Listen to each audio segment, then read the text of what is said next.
Welcome to the Blues Chronicles from the Burgh, documenting Pittsburgh's blues scene, its music, and people. Part 1 features Jill West. Mention her name in Western Pennsylvania, and everyone knows the one, the only Jill West, a powerhouse that packs a wallop with her brand of blues. Jill, welcome to the Blues Chronicles from the Burgh. Well, and good morning. RMU, how are you? Great. And RMU Radio. So, Jill, how about just a little bit of background history about you, about how you got started in the blues and everything? Well, born and raised in the city of Pittsburgh, educated in the public school system, and in the second grade, I was allowed to release my inner show-off. I was involved in school play in the second grade, and from that point on, every year after that. I was also in choir from second grade on. And I started, once again, just being allowed to let my inner show-off go, and people seemed to like it. That's just outstanding. Really like that. But I've always been a bit of a show-off, and I refuse to be ignored. So that's how I wound up on stage. Well, that's a good place for you then, Jill.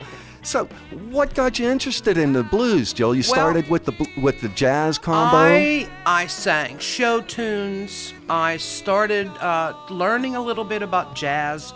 Jazz vocally was a little bit too much of a challenge for me because jazz is note-for-note control. I am a lazy alto at best, lazy being the key word. And I was introduced to the blues. I was actually screaming rock and roll with a rock and roll band around Pittsburgh, and everybody sings rock and roll in Pittsburgh. If you don't sing rock and roll, you don't get to sing. I was screaming rock and roll. The harmonica player in my band had an opportunity to do a blues show on the Gateway Clipper, and he asked me if I would come along. I told him, Bob, I said, I know about the same 3 blues tunes that everybody else in the world knows. I don't know that much about it. He gave me a list. Check this guy, check that guy, check this guy, check that guy. I got to the record store, music scene in the Kraft and Ingram Shopping Center. Rat, the wonderful DJ and guy who ran the show, the store. And when I got to the store, I thought to myself, surely there have to be some women who do this. I asked him about blues, and he said, Jill, he said, I have about 6 albums. That tells you how long ago it was. I have about 6 albums in the rack. I don't even know what I have. I went to the rack. The first album I picked up was Live, an Audience with the Queen, Koko Taylor. Outstanding. Koko Taylor is all I needed to hear and see, and that's all I need to say right now, because if Koko Taylor directed me to where I am today. Much of her approach to music, I enjoyed the power in her voice, the storytelling, fabulous in the blues, and a just wonderful, wonderful experience with the music of Koko Taylor. Probably at the blues show, I probably did 9 Koko Taylor tunes off of a 12 selection album. But I did almost every Koko Taylor tune that I could pick up and learn. And then I began to research, and I discovered some of the older women, Big Mama Thornton, some of the contemporary women, Debbie Davies, and just different women performing blues and telling the stories. And I thought, this is me, and I have never looked back. Never looked back. And you've accepted that challenge of the male-dominated blues field, and you're leaving your mark. And it kind of made it kind of cool for me in the city of Pittsburgh, because when I came along, there maybe were 2 other powerhouse women singing blues. But when I came along with my big mouth, that kind of set a standard for female blues singers in the city of Pittsburgh. I'm very proud to say that I had something to do with that. Well, me too. I enjoy it. How would you describe your music, your sound, your style? Well, my personal style, once again, is that of delivering a story. Now, I have to find some way to make that story personal. I do probably about a half and half mix of original music that I have written all the lyrics to, and cover music. And if I can make someone else's song means something to me, then I can make it mean something to the audience. Because I think if you're going to try to deliver a song, you need to be able to feel that song and able to give it a good showing. It has to be. It has to come from the heart. It has to be you. Has to be the heart. And that probably makes it easier to perform too. I mean, if it's just coming from the heart, then you can really let it go and feel it. Because every song I sing, they are either the original Jill West and Blues Attack tunes, they might be the Coco Taylor tunes, Lazy Lester, B.B. King, anybody whose song I sing, it has to mean something to me, and all of them do. All of the songs that I perform through my shows all mean something to me. And it's great that you do a mix of the original. You really can't do a blues show without doing one or two covers anymore. It's almost required, but it's really nice to get your original stuff out there and listen to and played and let the people hear it. And the interesting thing to me about the original music is sometimes you have to sneak it in on your Pittsburgh audience. Because once again, Pittsburgh is a rock and roll city. Pittsburgh likes those cover tunes. These tribute bands now that are starting to come around, Pittsburgh loves them. They love these old tunes that they all know the words to and they all know. Yeah. But you can't sing all original songs in Pittsburgh initially. You might be able to start half and half and then ultimately go to straight ahead original tunes. But you have to sing some cover music in Pittsburgh. I think you've touched on a little bit of this, but maybe you can go into a little bit more about your songwriting process. What drives you to do that? I think it just all depends. There's a song that I have, an original song I have called "He's No Good For Me, But He's Sure Been Good to Me," which is actually a twist on a B.B. King line. When B.B. King was being interviewed, they asked him about the blues, and he said, well, the blues is no good for me, but it's sure been good to me. I wrote that down, and about 2 weeks later, I had a song called He's No Good For Me, but He's Sure Been Good to Me. So it all depends. It can be a phrase from someone. Everyone thinks, oh, that sounds like a song. You should write a song.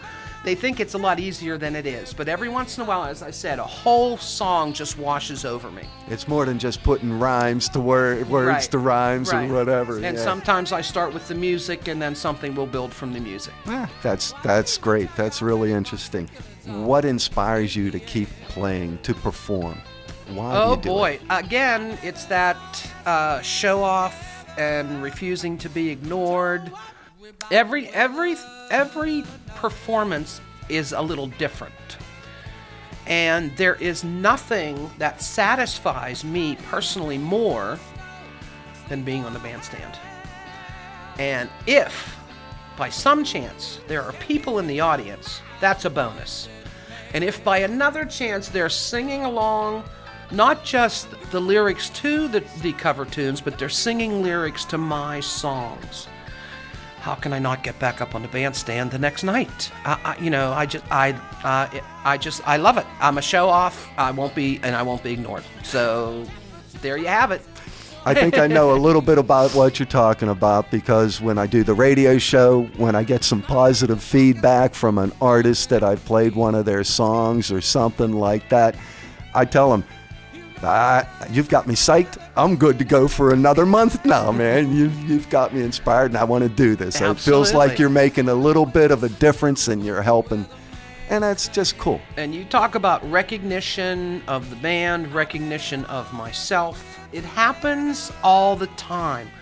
It started out as a joke between my friends and myself that I was recognized by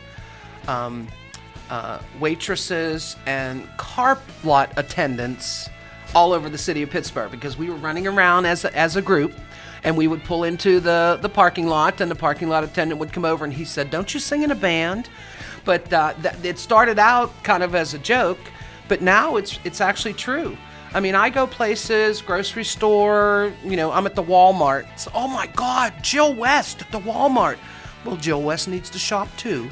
Jill West is real people too. Right, the grocery store. Jill West has to buy milk and bread and eggs just like everybody else. I ain't got anybody to do that for me, so.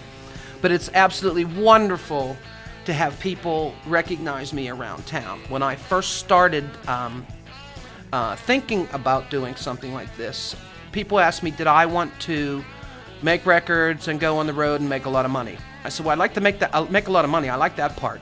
I said, but that doesn't come right away. I said, making records, I wouldn't mind making a few records, but I'm very happy being here in the city of Pittsburgh, that almost every night I drive home to my house, sleep in my bed, you know, and those kinds of things. So I have both sides of that. Again, Honey Piazza, who is the unbelievably talented two-handed boogie-woogie piano player in the Rod Piazza and the Mighty Flyers band, made a comment to me one time about that. And she said, Jill, I think you're doing it right. She said, because you seem to be very happy, but you're still at home every night. You know, I'm home. I'm always home. I love it. I love it. Yeah, I'm a homebody too. Jill, you touched on some of the artists that have influenced you, such as Coco Taylor and a couple other ones.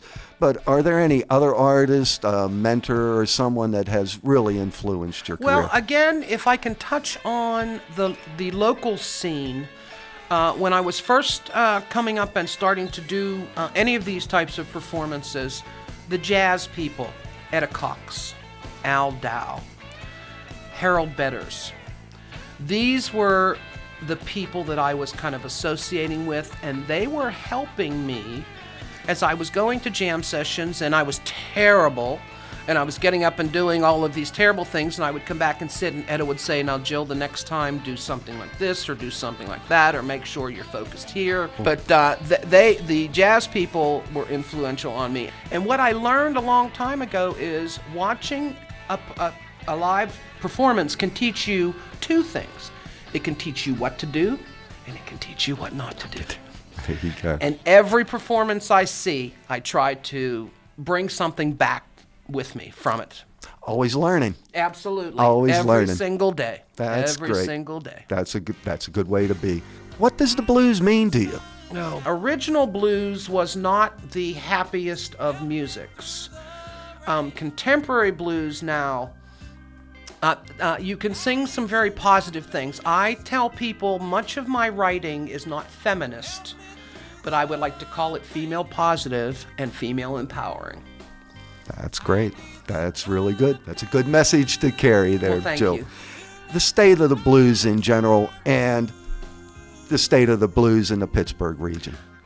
Pittsburgh struggles a little bit. We have a small blues family. I will call them a family. The musicians and the audience. We have small but mighty, and they are devoted. They travel, people travel to different areas. They travel to West Virginia when they have blues shows at something called the Top of West Virginia. They travel to Chicago on a vacation and spend 3 or 4 nights in blues clubs. But in the city of Pittsburgh, we play at a bar in between Green Tree and Carnegie called the Hop House. And that's kind of our home base.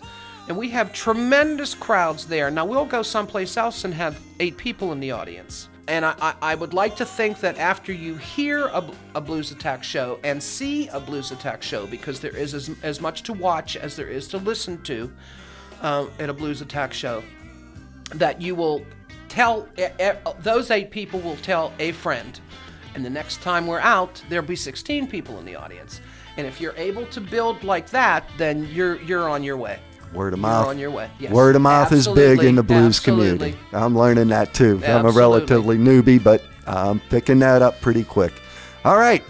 That's been the Blues Chronicles from the Burgh, Part 1, featuring Jill West, an RMU Radio and Blues Society of Western Pennsylvania production. Thanks again, Jill. You're welcome.